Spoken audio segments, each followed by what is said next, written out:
Welcome to the Freedom Focus series on the Fearless Tips and Talks podcast. We've got something special for you because we are going to interview approximately 10 guests who have found freedom in a particular area of their life. I'm so honored to take you through this chain-breaking series where we dive into specific topics that bombard our daily living. We want to equip and inspire you to walk in freedom from fear and anxiety in a world that feeds it. Well, hello, Fearless family. Today, we will be ending our freedom series with a hot topic of freedom from our phones. This subject is something I have personally been convicted of, and I hope today it's going to give you some sweet conviction too. Maybe so that we can make some changes, maybe not only for ourselves, but for the children and teens that are watching us. I wanted to share this moment with you when I felt convicted about my own cell phone addiction. Yes, I said addiction. But first, I want to define addiction for you because you may be thinking, Christy, addiction really that seems a little harsh, that seems a little dramatic. I mean, is it really addiction? Well, here's the dictionary's definition. Exhibiting a compulsive, chronic, psychological, or physiological need for a habit-forming substance, behavior, or activity. Well, I don't know about you, but I go to grab my phone out of habit, and that is a compulsion that comes over me, and that happens more times than I want to admit. In fact, the iPhone tracks how many times I pick it up, and it's not pretty.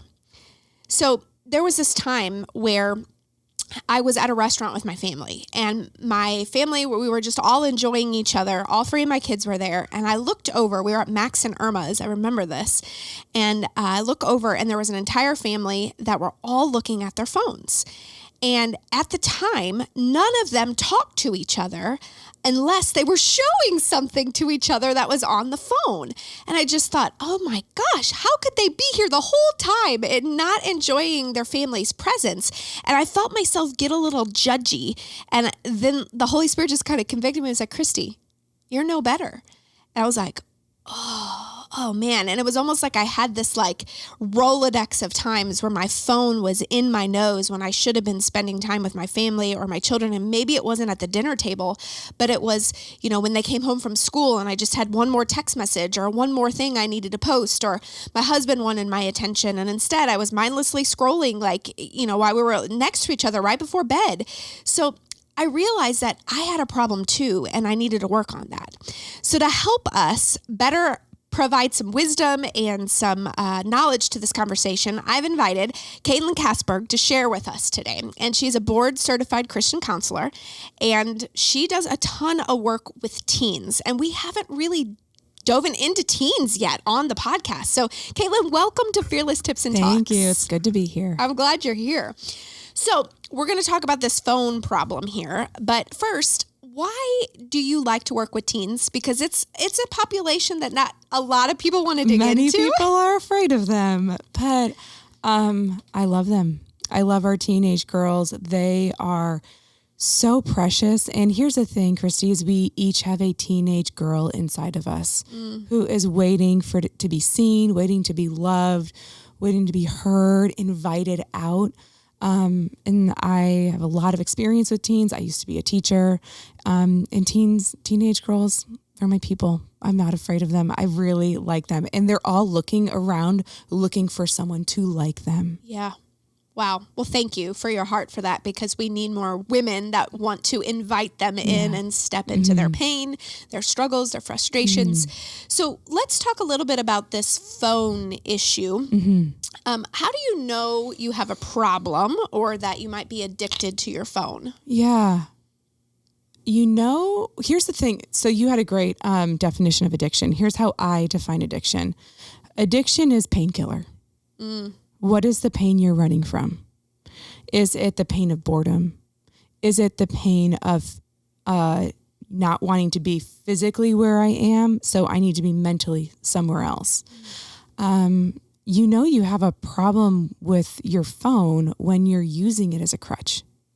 What's so bad about your current situation that you need to escape it? Do you think that life can really be found somewhere else other than where you are.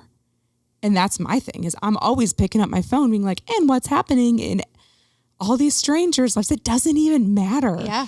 But I fall for the lie that God is at work anywhere else other than where I am. Oh. But for teens, Yeah. like we have them a lot, well, maybe not always, but adults have the ability to go, okay, I'm numbing something, or Right. I'm, getting, most of the times teens don't have the ability to even think that they're doing that, because I think they're just doing what everybody else is doing. So how do they know they have an addiction? Or as parents, how do we teach them that there's a problem? Like they're numbing out, because really, I don't know that are they running from pain as much as they are seeking for approval. Yeah. Or they're looking for connection. Yes. And so when we're looking for connection, the thing with social media is it offers us a counterfeit connection.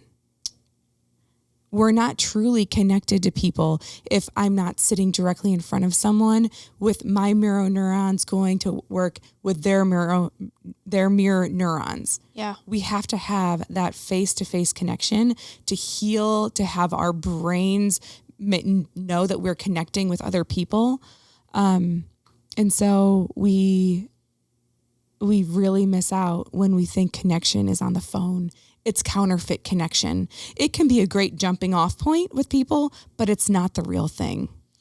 Man, that is so good. It is a counterfeit connection. And I think, when we go back into scripture and we look at the way that Jesus discipled people, it was always one-on-one. And, he spent how many years with his disciples before he went to the cross? It was 3 years. I mean, he did life with them. He was in their homes. He was breaking bread with them. And I think we have this counterfeit of connection. And I think that's so good that you brought that up.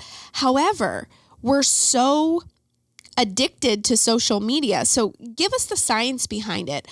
I mean, there are lots of documentaries and stuff out that are actually quite revolting. If you I think there was one called The Social Dilemma that my husband and I watched, and it was basically talking about how when the people designed these programs, they knew what it would do to our mental health. They knew that it would become addictive, and they did it anyway. So talk to us a little bit about that. Why is it so addictive? Well, every time I pick up my phone and there's anything there, any sort of notification, I get a dopamine hit. And what happens... Even if it's a crappy email? Even if it's a crappy email. Okay. Because we feel important. We feel important enough that someone messaged us. And it's not real. It's not authentic. It's just junk mail. But every time we get a dopamine hit of that, our brain says, I want more, I want more, I want more. And then the issue is like where our baseline is here. But with social media, it's like the dopamine is always up here. So we're always reaching. What else do I have to do to get another dopamine hit? Because that felt really good when I got that crappy email. I felt kind of important, even when it's just junk mail, because it's signaling that we're connected to something, but it's no firm foundation to be connected to. And the science behind that is legit. I mean, they have studied this. Caitlin isn't just making this up. Like, the dopamine hit happens, and that's why we keep running back to it and running back to it and running back to it. So this fear of missing out, especially in the teenage world, it's like FOMO, right, is a big deal. And we're afraid to miss out. We're afraid we're not going to get invited somewhere. I think even adults struggle with this. Oh, absolutely. Comparing. Absolutely. How does this mess with our mental health? Well, it goes back to the idea that everywhere else is better than where I am. Being at that place, that social gathering where I see the pictures and man, that looked really fun and I didn't get an invite. Well, what if I actually didn't even want an invite? What if being alone and practicing solitude is the best thing for my soul? So the ego wants the invite and the soul wants to be hidden and unseen and nourished in the quiet stillness. And so we kind of live in a world where it's the ego that just keeps getting hit and hit and hit with this dopamine, the social media. The social media is really good for my ego when I have new likes and new hits and new whatevers and all that. But that's not where like the created me thrives and finds life. Ooh, that is really, I'm like processing deeply everything that you're saying right now. Well, because everything's formation. Everything we experience, this right here is formation. This conversation's formation. As I am listening to you and I see that you are listening to me, I'm being formed by it. On social media, that's formation. What is it forming me into? Social media has never given me more than I have given it. It always costs me more than it costs social media. What I mean by that is when my attention goes there, when how my day is going based on, was I invited? Was I not invited? Is everyone having more fun than I am? Social media, it looks like everybody's having a lot more fun because that's everybody's highlight reel, right? We've heard that before. And I see my B reel, my C reel, my not so, fancy, good looking, flashy reel. And that's how I begin to compare myself, but it's not real. It's everyone, it's all of us showing up as our best self, but not our most authentic self. And I don't want to connect with you and your best self. I want to connect with you and your most authentic self because your authenticity invites my authenticity. It's where I can be real. That's where my soul invites your soul to come out and we can actually be seen for who we are created to be and not who we think we need to be in order to get attention or likes or to be flashy and impressive. Okay. So I'm thinking we got to be world changers here because this is not how the world works, Caitlin. Everyone is on their everyone's on their phones. And it's not all bad. Okay. It's not all bad. I mean, I get to connect with people I used to, teach with. I get to connect with people I used to work with eons ago. It's a beautiful thing. It's not all bad. We're just not created for it. So when for millennia, you and I were, the way our brains were created, it's like we would know 200 people our entire lifetime, and it would be the people in our village. Yeah. We wouldn't know more than that. I've already interacted with over 200 people a day via social media. Yeah. I'm not created for this. And so I'm not created for it, but this is the world I live in. And so I have to set boundaries and constantly remind myself, social media is a world. It is not the primary world, and it is not the most life-giving world. So then how do you be in it and don't get consumed by it? I think we got to set boundaries for ourselves. What would those boundaries look like maybe for adults, and would they be different for teens, or do you think they'd be the same? I think they'd be different. Social media lets me know when I've been on social media for more than 15 minutes. My phone lets me know. Yeah. I'm done. After that, there's nothing else on there that is going to feed me. If my brain keeps looking for things, that next dopamine hit, but it's not real. So with teens, the issue is they feel like their world is in their phone. Yeah. In many ways, they're not wrong. However, when we look at our formation, is my phone helping, social media in my phone helping to form me back into the image of God? I would argue in my own life, I'd argue no. So Snapchat. Oh. I know for my children, it's the main way they communicate with their friends. Mm-hmm. And my husband and I had to have a really hard conversation with each other and then also our children to allow them to do it at the age appropriate time. And so far they've been handling it pretty maturely. I know some parents would highly disagree with me on that and say that that was wrong, but then there are other parents you waited way too long, so I know that there's all different, but how do we engage in these softwares that help our children communicate with their people? Because let's just be honest, they don't text. No. They snap each other. I joked when it first came out that I would snap my kids and they would answer me faster than when I text them. Yeah. So what's the balance there, Caitlin? As parents, how do we make sure that they're doing it safely, give them some freedom, but then also watch over it too.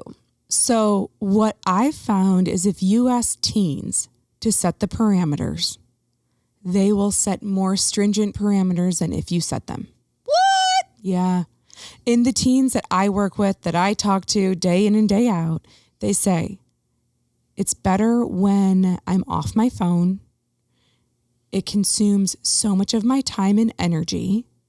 When teens like lose access to their phone for any number of reasons, they don't hate it because they're becoming a truer version of themselves when they're not on it.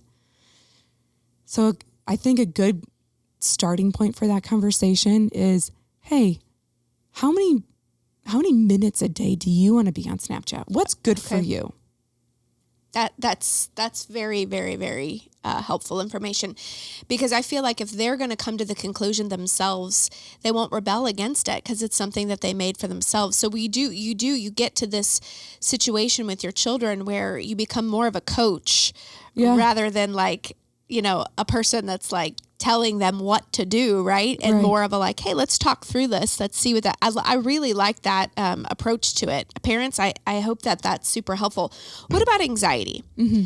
So I really walk alongside a lot of teenage girls specifically that are struggling with anxiety. How much do you think social media is contributing to anxiety and depression? And what do you think is a good approach to circumvent that?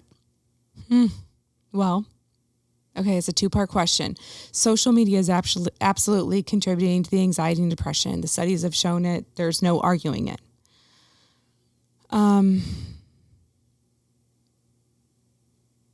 To circumvent it, we have to have models in our lives who have done it differently and beautifully. Okay. So what that looks like is I can't teach my kids they're little, so I'm not at that stage yet, but I can't teach my kids that life is found exactly where we are and not in social media, not on our phones, if I'm always on my phone. Yeah. And so most of the time it's a good day when I have lost my phone and I'm like, I don't even know where she is right now. I don't know I don't know. Going back to your first question, the anxiety and the depression, we have to find something beautiful to replace our time with. Okay. So I can't just say, don't think of the pink elephant because everyone's thinking of pink elephant. I have to say, instead, we're going to think of this. So I found myself doing a lot of scrolling. Like a few months back, I just fell back into it. Yeah. And so there's grace for that. I just take it off my phone again, but I had to replace it with something. So I bought a Sudoku book. And Sudoku's awesome because it really actually helps with anxiety because you can't be in the anxious brain and do logic things at the same time. Okay. And Sudoku's all... Is that why you can't worship and worry? I guess so.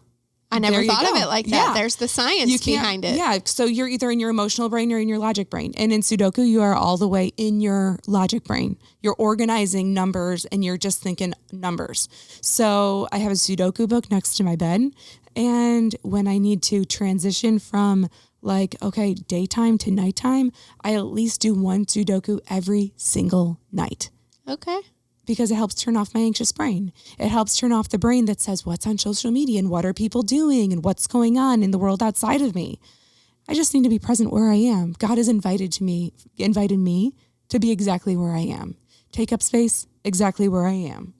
And social media is really good for some things, but it's not great for other things like connection. So when it comes to anxiety and depression, what I see anecdotally so often with my teens is they cannot do rupture and repair. Relationships are built on rupture and repair. So we get in a fight and I'm what they call a geriatric millennial. I remember a world without a computer. Yeah.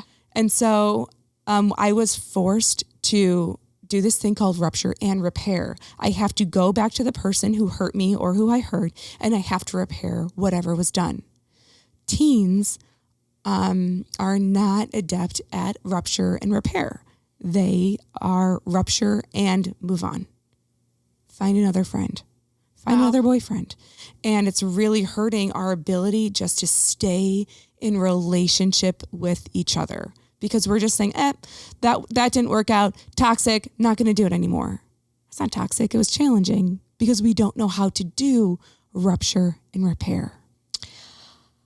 But do you think rupture and repair, we're not doing that because of the counterfeit connectivity? Like, is that one of the main reasons why we're not learning to do conflict well? From what I see, I can think of a number of people who were, and even in myself, why, like, I'll just go connect over there with that person. I'll connect with this person. I'll ignore the fact that this relationship has crumbled because I can replace it with something else.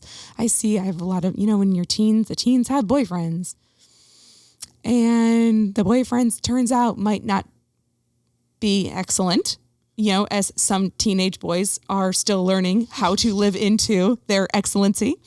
And instead of rupture and repair or having to see that person at school and actually face them, well, I'll just pull out my phone and I can avoid every awkward situation because I'll just pretend that there's something in my phone that's really interesting. You are right. I mean, people are having conversations that they should absolutely be having face to face over Snap or over text or over and it was like when they actually see each other, they're not having a real conversation.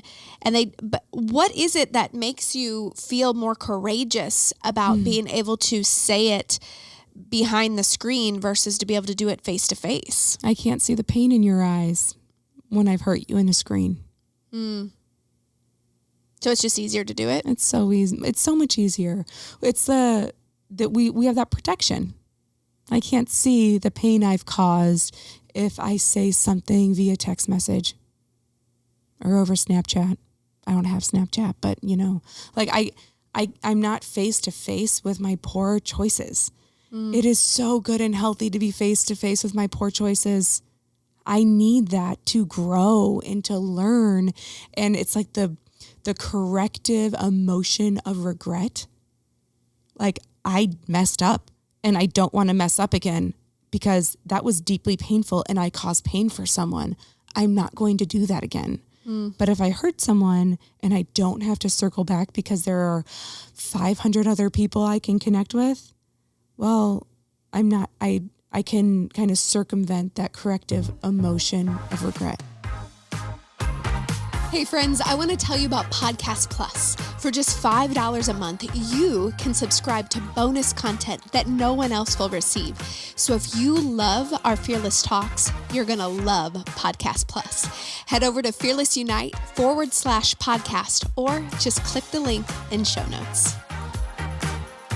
You said something really beautiful. You said we have to replace it with something more beautiful. Yes. So I don't know that as adults, we're doing a great job with conflict resolution. Right, okay. I think when I have people come and tell me like what is their number one thing that they're anxious about, most of the time it's unresolved conflict. Yeah. It's relationship it's relationship issues. And so I wonder, it starts with us parents. It starts grandparents, whoever's listening right now, like we have to learn how to do this rupture and repair better. Yeah. We have to model to our families that you can't just cancel someone. Like we live in a cancer culture, cancel culture. But it's one of those things where I'm seeing even in social media, if you don't 100% agree with me and are on my side completely on this, like we can't have any difference of opinion here. Otherwise we can't do life with one another. Yeah.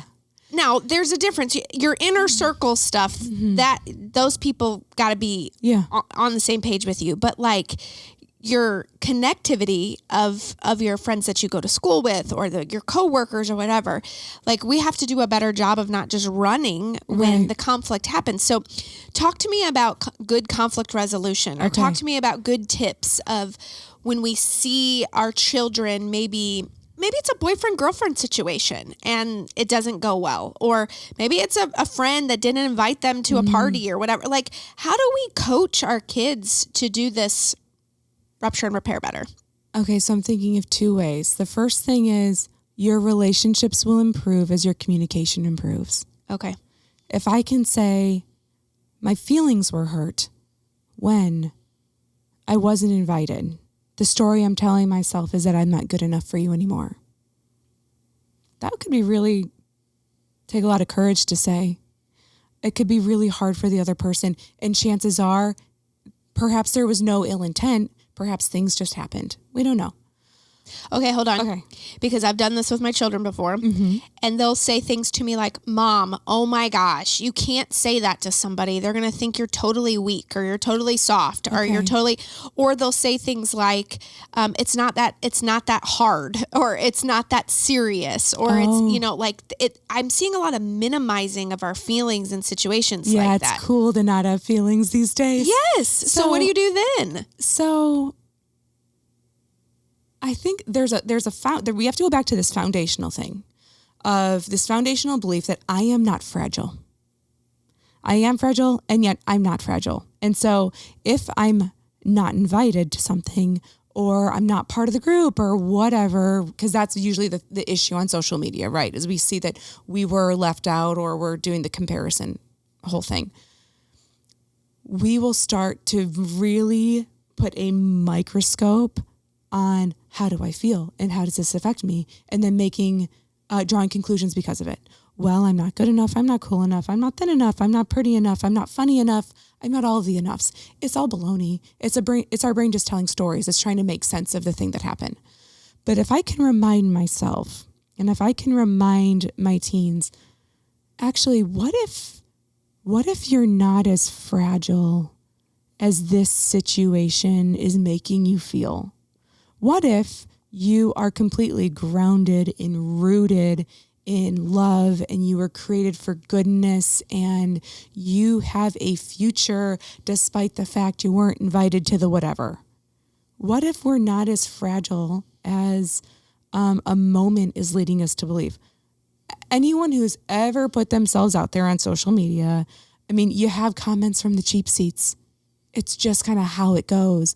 But when I'm rooted and grounded in my calling and my gifting, those storms of life can come and criticism can come, but it's not going to rock my boat because I know what I'm here for and I know what I'm doing. So you're asking parents and also adults, parents to teach their children, but then adults for themselves to be confident, to be who God's called you to be. Because when you know that you are loved deeply by God and that you have a purpose in this life, it doesn't matter what the person says. It doesn't matter what they do. It doesn't matter what party you were or were not invited to. You stay rooted and grounded in who you are in Christ. And if we can teach that level of confidence young, but then also teach ourselves that, then we can maybe not feel that anxiety brewing in those situations. All social media is just information. It's just giving us information that could be very valuable about what's going on in the world around us. And so when our teens see I wasn't invited, all that is information about what people did for a certain amount of time, whatever. And that could also be very valuable information that those aren't my people. Maybe I haven't met my people yet. Maybe those aren't my people. If I am struggling to try to fit in and to try to prove my worth and my worthiness, those aren't my people. In order to fit in, you got to change your shape. We need to find our people where we actually belong. And it's not going to be a lot of people. It could be one or two. Find the people, the places where you belong. Grow and flourish there. You won't have to change yourself in order to be more palatable for their tastes. You can just show up as you are. So since healthy communication isn't something that's practiced, you said your relationship will grow the healthier communication gets. And I feel like that is a very powerful statement. We don't do great communication when we're texting or just, messaging each other on social media apps. And I think that we've made that very, very clear. But because there isn't a lot of healthy communication happening in homes and with this next generation. How do we be the change? How do we start teaching our children to have healthy communication, even if they are made fun of, even if they're, like are called weak or don't be so soft or it's not that important? Do you still have the conversation anyway? Do you still try to have healthy communication, even if the other side isn't healthy back? Yeah, I'm going to be true to who I am. Not based on what the other side's doing, but what I know to be true and based on my values. So if one of my values is honesty and I can, I'm going to be true to my value of being honest of how I was hurt or how I think I hurt someone recently, they can take it or leave it. But whether they take it or leave it doesn't change the fact that I need to be someone who is acting on my values. So recently, I had seen that I was part of something that hurt someone. Okay. And I had to own it, not because it's easy, but because the relationship is really important to me. And so I said, hey, this thing happened and I'm really sorry and it wasn't okay. And the person, oh, no, it's fine. And she kind of wanted to give me a pass and I wouldn't let her because she's too important and the relationship's too important. And I'm not here to be a people pleaser and have everybody like me because frankly, I'm not a saltine cracker or a Ritz Bits that everybody likes. I'm something a little bit like, I'm just not that. I'm not here to be liked by everyone, but I'm here to be honest with people about who I love. And I want to fight for those relationships because over time, as we do the rupture and repair and I own my stuff, it's like the beauty, like that's the gift that God gives us to walk through life. What's the best way to teach teens to be self-aware? I think we have to be self-aware. Starts with us. We cannot be easily offended. We can get our culture now, it's really cool to be mad about something. Mad feels productive. Mad feels like I'm standing up for the little guy, but mad doesn't actually do anything. And so I'm not going to be easily offended. People are going to say stuff and all because they say it doesn't make it true because they don't know. Maybe they do know. Maybe I still need to grow in my self-awareness. But I hold everything I encourage people to hold things open-handedly. And everything is information. And so there are times when I'm going to get some really difficult information about myself and perhaps how I show up places. And it's not bad. It could be uncomfortable because growth is extremely uncomfortable, but it's all I just think of it as it's an invitation to go to the next level in your own depth, in your own self-awareness, in your own discipleship. And so instead of if someone gives you feedback that's uncomfortable, you can take the feedback and you can sit with it. And we don't have to fight it or to be fragile and break and crumble. We can hold it and we can take it before God and we can sift it. We can see what's true. And then we can apologize accordingly. That's good. So are there any resources, maybe other softwares that you have found to be helpful to help monitor social media usage or just help you be a better parent to keep your eye on the pulse in these situations? Do you recommend those? Do you not recommend those? What are your thoughts? Our teens so bear with me as I say this. Our teens need privacy. Okay. They are learning and growing and making mistakes.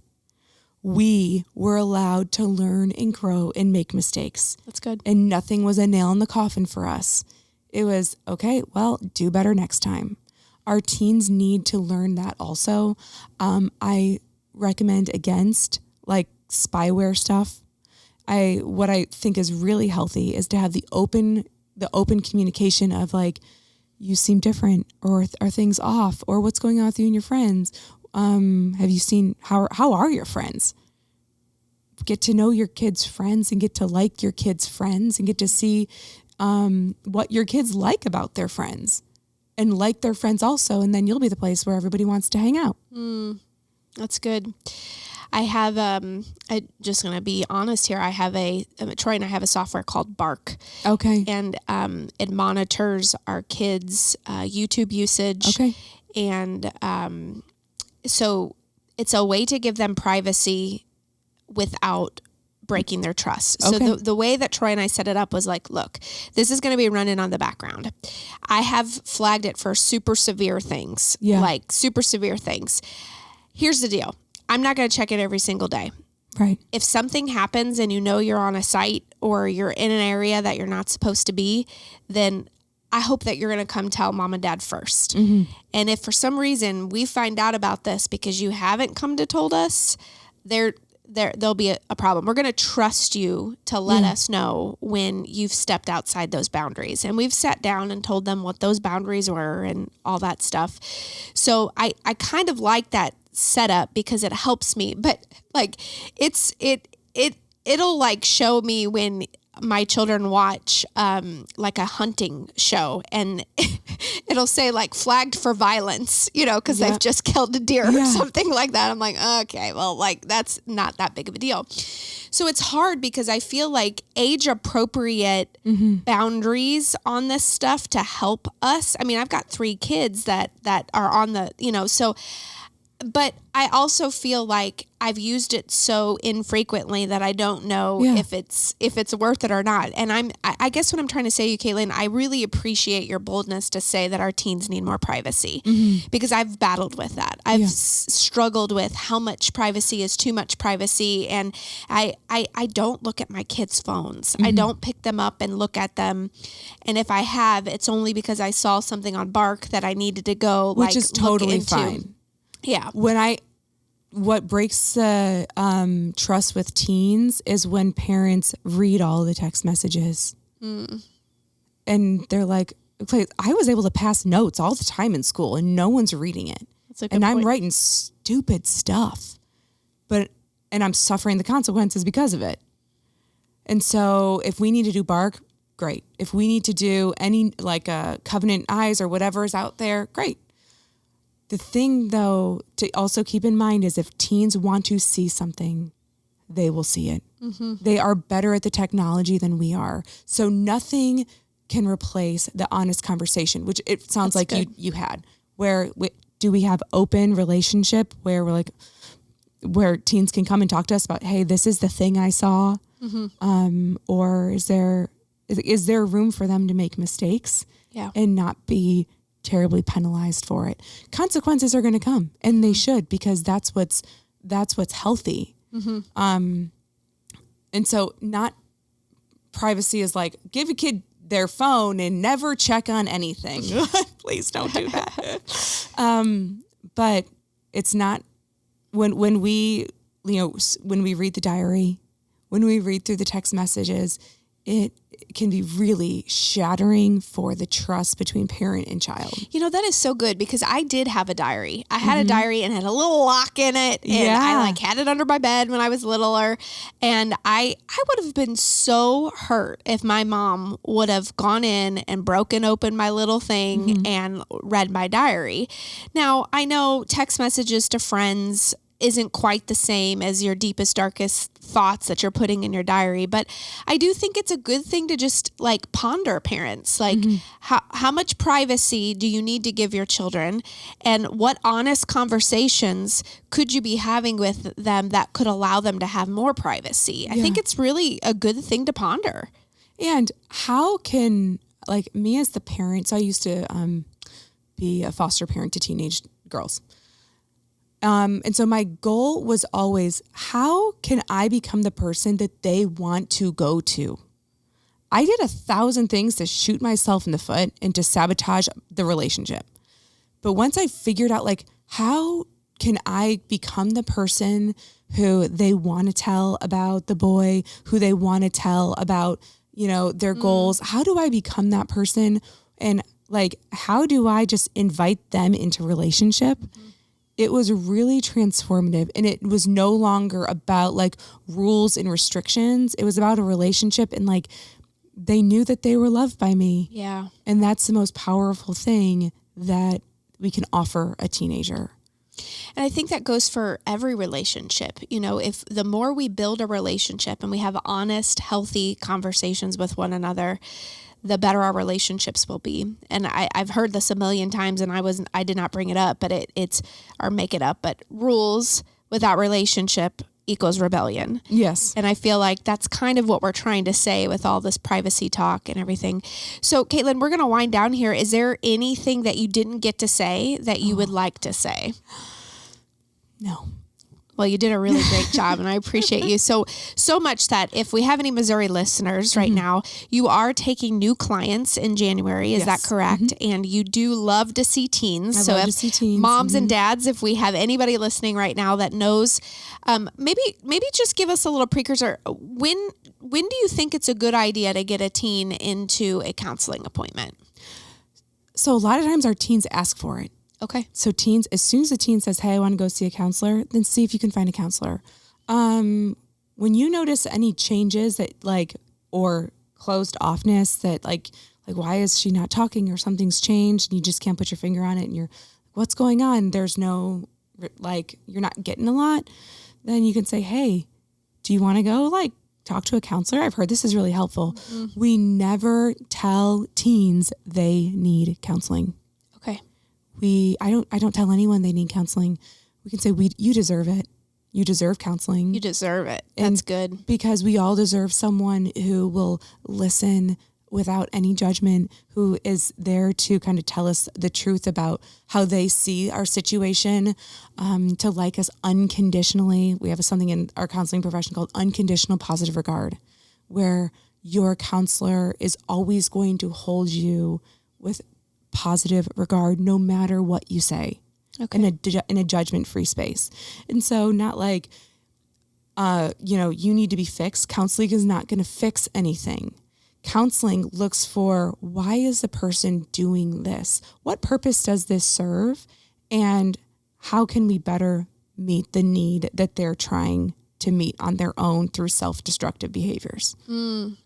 Man, Caitlin, this has been such a fruitful conversation. Very, very helpful. I think that social media has so much to do with the rising epidemic of fear and anxiety and depression in our world. You brought great wisdom and knowledge to that area, but also some stuff about parenting that I am going to ponder and think a little bit more. It's a tough and also, gig. I'm really, really big on communication. Just the better we learn to communicate, the stronger our relationships will be. So thank you so much for being here today. We appreciate you. Absolutely.